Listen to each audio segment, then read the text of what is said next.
Hi y'all, it's Joaquin Castro, and I wanted to give you an update. This morning I went to visit the South Texas ICE Processing Center known as Stipy in Pearsall, Texas. Now, this is an adults-only facility, so men and women, no children. The children and families we visited with last week are in Dilley, Texas. And I describe Dilley as a trailer prison because it's a series of trailers that the families have to stay in, and their movements are monitored and controlled and so forth. Well, if that's a trailer prison, Stipy is a prison. So in your imagination, or those of you that have been into a prison, when you think of a prison with the outside razor wire and the steel shutting doors and the white and tan walls, very bland, and the linoleum floors, all of it, that's what this is. Steel seats, steel toilets. That's what Stipy is. So there are about 1,700 people there right now, and it's men and women, and the vast majority of these people have no criminal history at all, have not committed a single crime. And so we met with a lot of folks, and there are just some really heartbreaking stories. I know that in our conscience, there's the most sympathy for kids, because when people hear that there's a 2-month-old baby, for example, that's in that trailer prison in Dilley, or of course the story of Liam Ramos, a 5-year-old boy that I escorted back to Minnesota over this past weekend. I think that tends to get us the most. But when you hear these industry leaders, I just ran into some guys from South Texas, from the Rio Grande Valley in the construction industry, and they were very upset, and they had said this before, and there had been articles on it, about how they've lost their workforce, and there's nobody that's coming out to do the construction, so it's taking a lot longer to do residential and I assume commercial construction, and they're very upset about it. And a lot of them they're not liberal Democrats, most of them. They're either moderate or Republican, conservatives. Well, I'll tell you, I found your workforce. Okay, I found your workforce, and they're sitting over there at Stipy because of President Trump's policies. There were a bunch of these guys. One of them who said, I've been here 30 years, and I work construction, and I support my family, and they color code what these folks wear. So the dark blue is low, and then the orange, they categorize people according to threat level. So you got most of these people that have this dark blue, they look like sweatpants, sweatshirt and sweatpants. And they were saying, I support my family and my wife and my kids. Like this guy was saying, my wife, she has a work permit, but she hasn't been able to get work. And my kids, and I was the one that was supporting them. You have a lot of these guys that were the breadwinners in their family, and now their wife and their kids are out there without support. Another woman, and I got the ICE guy right away. She has several kids, and they're up in North Texas. And we were having a conversation, and then she told me that her mom was born in Laredo, Texas. Well, remember, if you have a U.S. citizen parent, then there's certain guidelines in the law, but you are likely to be able to qualify for citizenship, right? And so that woman very likely should not be sitting there at all. Even if they picked her up, she got there, she tells them, hey, one of my parents was born in Laredo in the United States, then there should be activity right away to say, hey, well, you may qualify to be a U.S. citizen, so why don't we figure that out first before we go through this whole deportation proceeding. But that's not what's happening. I mean, that lady's been there for months, even though her parent was a U.S. citizen, is a U.S. citizen. And so, there are a few more stories, and I got some notes here. We took a bunch of notes. We're going to try to follow up on cases and help folks. Remember, we have to get express permission from individuals who are detained or from their next of kin or their lawyers to be able to look into their case and get informed about their case. So there was one woman with gallbladder issues who talked about horrific pain, and before she got detained, she needed surgery, and now they're refusing to give it to her.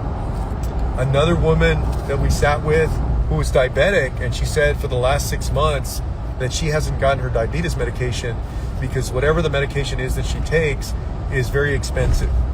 And so she hasn't gotten the attention that she needs medically. And then they told me the story.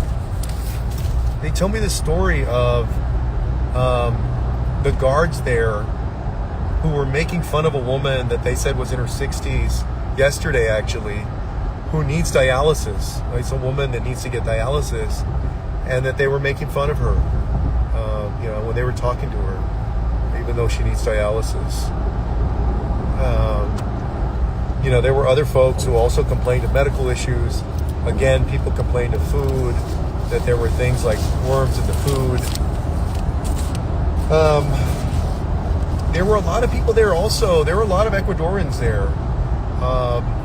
There were people there who, especially like some of the single guys or people that just didn't, they didn't have a lot of family here, or maybe had not been here a lot of years, or their family had moved back to whether it was Mexico or somewhere else. They were ready to go. They agreed to be deported. And even some of those people were still sitting there for months. They said, I'll go. And they're still being deported. They're still being held there. So a few things. First of all, the federal government, the U.S. federal government, I thought that's why you're picking these people up to the Trump administration. I thought that's why you're picking them up, to deport them. And then they say, okay, well, I'll be deported, send me back, and then you're still holding them for months and months. So a big part of that is money. This is a multi-billion-dollar industry that holds people in detention. When we got there, remember I told you there's 3 components here. There's the federal government part, which is the ICE folks, and also there's a public health unit of federal government employees. And then there's the GEO group. There's 2 main prison and detention companies, GEO and CoreCivic. This is run, unlike Dilley, which is run by CoreCivic, this is run by GEO. So the GEO folks, and then the Texas National Guard people, who I talked to also, but I'll get to that in a second. So I asked at one point, I said, okay, well, who's the highest ranking GEO person here? So, he comes over, and I ask him, we're standing out here in this field or whatever that's got this, that razor wire, circular razor wire around it and all the fencing and everything. And I said, hey, what's the profit on this facility, right? You've got 1,700 people in here right now. How much does GEO make off of this facility? And he said, well, I'm not involved in the contracting. I don't have that number. And I said, well, is it tens of millions or just millions, or what's the, how much, do you have any sense of what you're making? And he didn't. The man from GEO just couldn't give me a number, or wouldn't give me a number at all. It's a multi-billion-dollar industry for GEO and CoreCivic to operate these facilities. And as I understand, there are huge hedge funds, for example, that have interests, financial interests in these facilities, in these prisons, basically. But this thing is absolutely a prison. I don't think anybody would dispute if they walked into that thing that it's a prison. And then I met with the Texas National Guard. So Greg Abbott has deployed the Texas National Guard, Task Force Osprey is what it's called, and it's under Operation Lone Star. And so he's deployed them for months now into detention centers, including into Dilley, where they've imprisoned a 2-month-old baby. They were holding Liam Ramos and his dad. But at Stipy, I met with a captain who was out of San Antonio, who's in charge of the region, and then a lieutenant who was in charge of the facility. And I told him, first of all, I thank them for their service in the Guard as service members, but I said I disagree with this mission and I disagree with the governor. And, so it's not personal against you guys. It's not personal against the Guard members. In fact, we'd heard over the months from Guard members who were incredibly frustrated because they never signed up to do detention work. They'd rather sign up to defend our country in war than some of them than be assigned to this stuff. And so met with those guys, and they help in the whole deportation process by doing the back office or administrative work. So they do all of this work. But remember, what that does is it frees up other ICE officers to go into the streets. So those ICE officers, because Greg Abbott is supporting this mission, those ICE officers are able to go into Minneapolis. They're able to go into San Antonio like they did yesterday and go in, barge into a house with no warrant and assault a homeowner in San Antonio, Texas. They're able to do that and get out into the streets more because Greg Abbott is supporting this mission. So look, the Texas press, very clearly, Greg Abbott is an enabler here. He is supporting what's going on. So, the Texas press needs to get a clear answer from Greg Abbott about why he supports ICE going into San Antonio, and we saw an incident in Donna, and breaking into Texans' home with no warrant, no judicial warrant, and roughing people up. The governor is so weak. We have such a weak governor. He's refusing to protect Texans. He's refusing to stand up to Donald Trump at all and say, hey, leave my residents of Texas alone. If you don't have a warrant, don't go into their house. A basic thing. This is what libertarians and conservatives have been fearing for generations. The overreach of a federal government that would barge into your house, no warrant, guns drawn, and come after you. And now it's happening, and we have a weak governor that doesn't say a word, even though his residents are being abused. He's enabling this.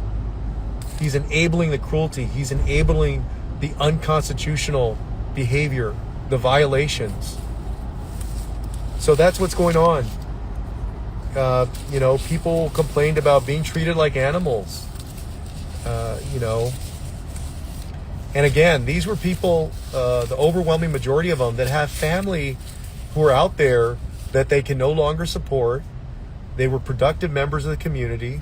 They were working, so the business leaders who come out, all of whom supported a government of these policies, supported elected officials, many of them supported elected officials who are enabling this.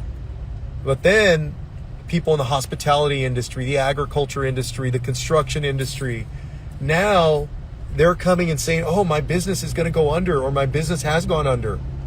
In San Antonio, in the news, and San Antonians, y'all know this, in the news, we keep seeing restaurant after restaurant after restaurant that's closing. That's not a coincidence.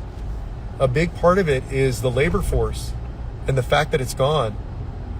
You see people that are waiting forever to get their homes built.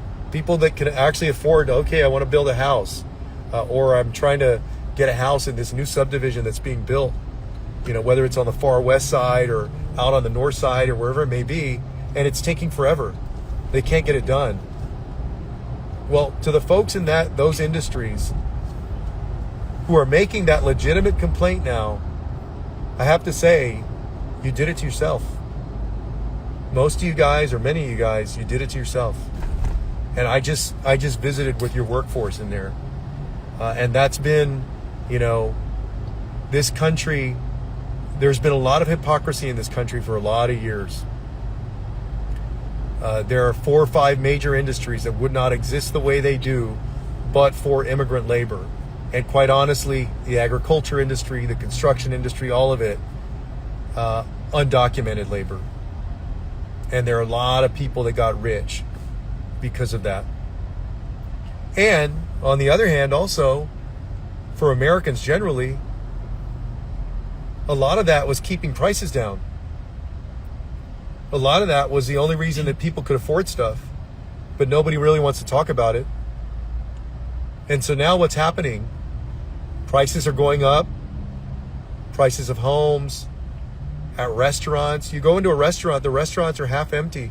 Or you go into a restaurant, the restaurant's half empty, and they still can't seat you for 20 minutes because they don't have the staff they need. Or they don't have the dishwashers or whatever it is. So what we just saw in Stipy and all that, there was like this reluctance for a big part of the country to admit that these people were part and parcel of the American community. These people that have been here, like some of them, we heard 15 years, 20 years, 30 years. A guy that said, I've been here 27 years. Like, I have 3 kids. I've been working. He knows, yes, I came into the country without papers, but, he was saying, but like I've tried, I've been working, I've been supporting my family, I don't have a criminal record. These were a lot of the people that a few years ago, most of us agreed, okay, you ought to put them on a path to citizenship or get them a visa so they can work if they're working out in the fields. Here they are at Stipy.